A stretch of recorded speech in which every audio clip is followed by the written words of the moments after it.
Hey guys, welcome back. This is part 3 of this series that I'm doing here, which deals with Oracle REST APIs. And the previous 2 videos I'll link somewhere in the description. But this one we are building on top of the last video, which dealt with these Oracle REST APIs, but we did not secure them. So we are going to create our own API, our own resource module, and we are going to secure that with an OAuth2 client. The code looks like this. You'll see that we have the same libraries from before, the request and the pretty print library. And then we have these 2 libraries here that we'll use for the OAuth2 authentication. So let me jump to the bottom here. Most of it looks the same. So we're going to be passing in this location here.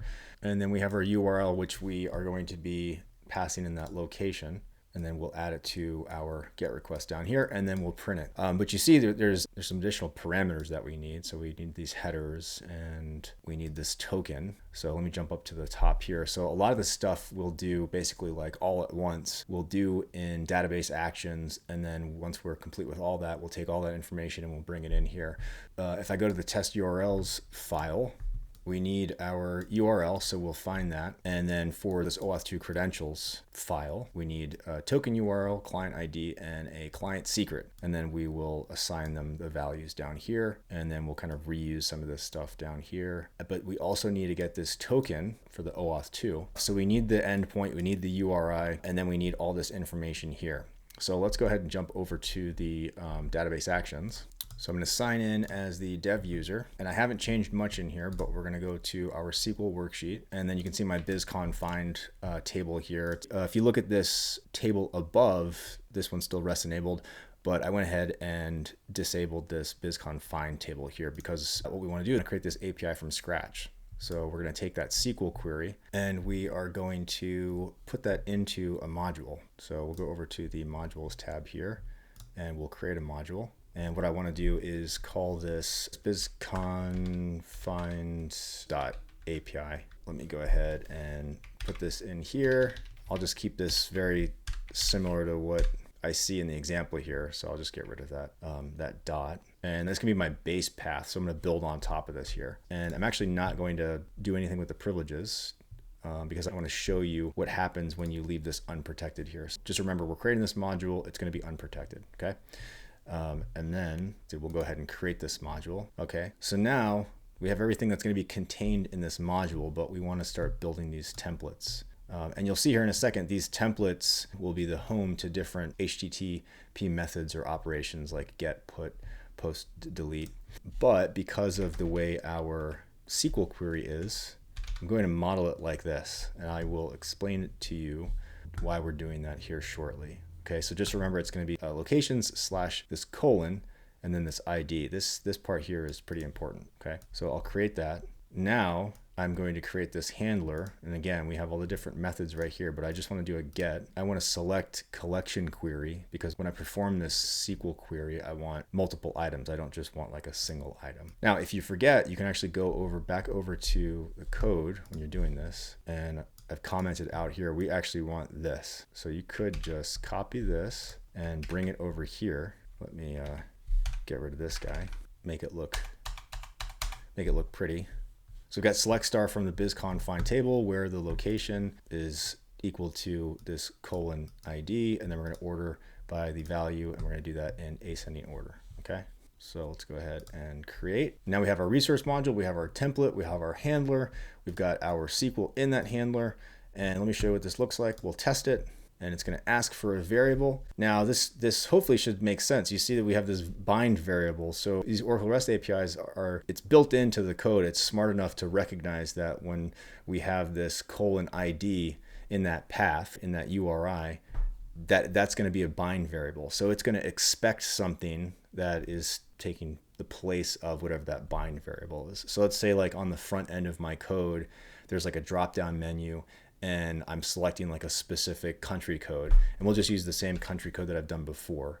It's going to pass that variable to the URI. So it'll be like, I mean, you can see in the background here, it's, you know, ashburn-1 oracleapps.com/ord/devuser /bizconfind API /locations :ID. We're going to put ZAF in the place of that colon ID. So when the database receives that request, it's going to see that ZAF is at the very end.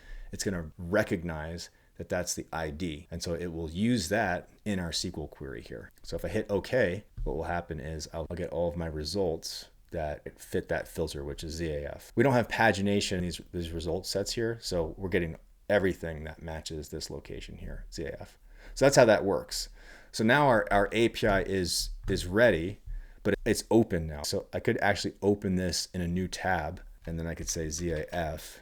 So that's what it looks like there. So anytime I pass that at the end, on the back end or on the server side, it's going to know that that ZAF is equal to that :ID, and that's what it's going to use for the SQL query. But the problem here is that this is still unsecured, so we want to secure this.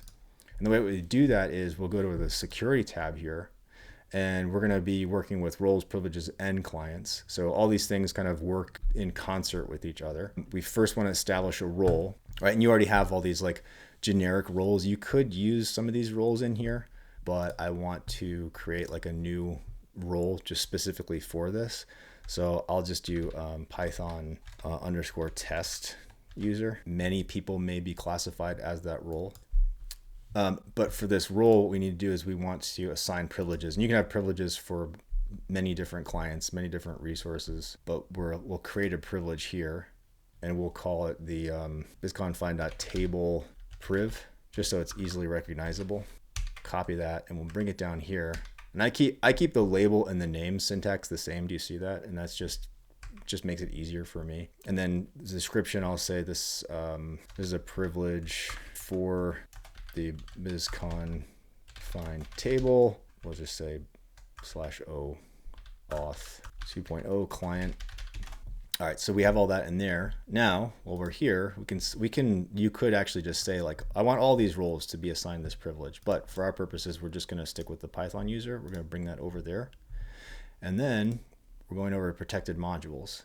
This bizconfine.api module is unprotected right now, but as soon as we select this and bring it over here, we're basically protecting that with this privilege. I'll hit create, and now check this out. So if I go back over to modules, and if I click edit, we've automatically protected it with this privilege, which I think is kind of neat. So at this point, we've created the module, we've created that endpoint, right? We've created this template, we've created this method here. So we have that. So we've just done the roles, we've just done the privileges. Now we're going to create this client, and we'll call it bizconfined. We'll just call it bizconfined access, and then we'll say OAuth2.0 client for the bizconfine table. And then for support URI, I am going to be self-serving here and just add in my website, and then I'll just make it easy and put in my email here. All right, now for this client, we're just going to restrict it to this role, so the Python test user role. And then for the privileges, you could say like all these privileges, but we want to just limit it to the bizconfine table priv, and then we're going to create. All right, now we've created this client, so we have the client ID, the client secret. We're going to use that in our code. But another thing that we need is the authorization server URL to request a token. So we'll need that as well. So I'll go ahead and copy this, and in no particular order, I will put this into my OAuth2 creds file. So I have that in there. Go back. So I need the client ID. I could grab it from here. You can also grab it from here. So I'll do one at a time. Client ID. Go back over here, put my client ID, and then back over here for the client secret. Copy it, and then put the client secret in here. Save that. Exit out of that. And then we also need this URL. So we're going to go back to our module. This is the URL for the resource that we created, so the API that we created, the GET request. So go over here. We're going all the way to our GET request. I will copy this here and go back to my code. I'm going to put this in the test URLs py file, just like that. Now, because Oracle REST APIs or ORDs knows that it's looking for something at the end of this URI, we don't need this :ID, okay? So we just remove that. And then we'll go back to our file here.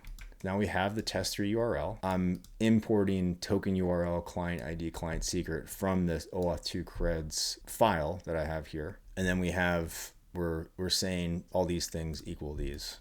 We need all this stuff on the left because these two libraries here require this. Now we're saying this is the type of authorization that we're using, this backend application client. More specifically, in this RFC documentation, it's referred to as the client credentials grant, but I'm going to leave the documentation in there so you can review it if you want. Riveting. And then we're coming down here and we're saying, okay, the token is going to equal to, we're going to fetch this token from the URL. We're going to pass the client ID. We're going to pass the secret. That's going to verify we are who we say we are. And then that authorization server will give us the token. And then if you want, you can print the token, because this is kind of confusing. What we're doing is we'll receive an object from that authorization server, and there's a whole bunch of information there. And then we're just saying we just want the value of the access token. And then that's going to be assigned the bearer token. Using the same location, this print is optional here. And then when it comes back down here to URL, which we'll use in our GET requests, we're saying that tester URL, which is just this guy, plus location, right, ZIF, is going to equal to this URL. Okay, and then we get the response from my autonomous database. And we're back to just the regular GET request. So request.get, we got the URL, which is right here. And then headers, this is all in the documentation as well for the requests library. We're going to say authorization bearer plus bearer token. Okay, that's just the syntax. And then this JSON is part of the requests library. We're just treating it as JSON. And then we're going to pretty print like we did before. I will make sure that all this stuff is saved, and then I will select all, and then we will do our GET request. We can do it from the interactive window here, and we should see everything work as expected. We're doing this live, so hopefully it'll work. All right, so I'm glad that I printed some of this stuff out so we can actually see what's happening. So this first line right here, this is where it may be kind of confusing. You know, like you're getting we're printing the token. This is the object. This is what this looks like. So all the contents are all the items in that object. So line 32 corresponds with this here. So it's all in JSON, and you've got these key values. So this is the first key, and then that's the value. So that's my bearer token. This is the token type. It's a bearer. It expires in 3600. I can't remember if that's 3600. I think that's 3600 minutes, right? So what is that? 3600 divided by 60. That's 60 hours? No, that can't be right. I can't remember if that's 3600 minutes or 3600 seconds. I'll have to check in the documentation. Oh, and then it actually says it expires here. So I think that's an epic. You can actually plug this in. Let's see if we can do this really quick. We'll plug this into I think it's an epic calculator. I think we can do this. I think we can do can convert this. We can put this in here, and then we can say timestamp to human date. So today is the 7th, and I wonder if I do local time, what happens. So it looks like GMT. Yeah, so is that 4 hours? Oh, my time zone is -4. So yeah, so right here. So this gives me 4 hours until this thing expires. So pretty cool. And then we've got the location, just so you see what that string looks like. I requested that we print out the URL that we're using for the GET request. You can actually see that right here in this line. So you can see what happens. It says it just passes that ZIF, which is nice because that's what ORDs, or the Oracle REST APIs, are expecting. And then we get all of our items here. And you can see that output's truncated, so we'll just open this in a text editor, and there you go. So we've got all of our items here, and then we've got all of our referential links down here, and it's all nice and pretty printed, right, with all the nesting and everything. So that is it for the third installation. The reason why I wanted to do this is just because creating the resource API and then going through the Open Auth process for me at first was a little confusing, especially if you're not familiar with a lot of the intricacies. This is not restricted to just Oracle databases. This is just databases in general, just like, you know, roles and privileges and things like that. So, you know, it can be a lot to digest at you know, when you're doing this at first. So, but that wraps up this third video. All the code is in this repository. I'll link the repository. I'll link the blog post as well. I've got another fun video coming up working with Apple Automator and folder actions and post requests with Oracle REST APIs. I will be working on that and have that out shortly. If you have any questions or anything, or if there's anything else that you want to see related to Oracle REST APIs or any of our database tools, just drop a message below. If you're not subscribed, make sure you subscribe, hit the like button, and I will see you guys next time. Thanks.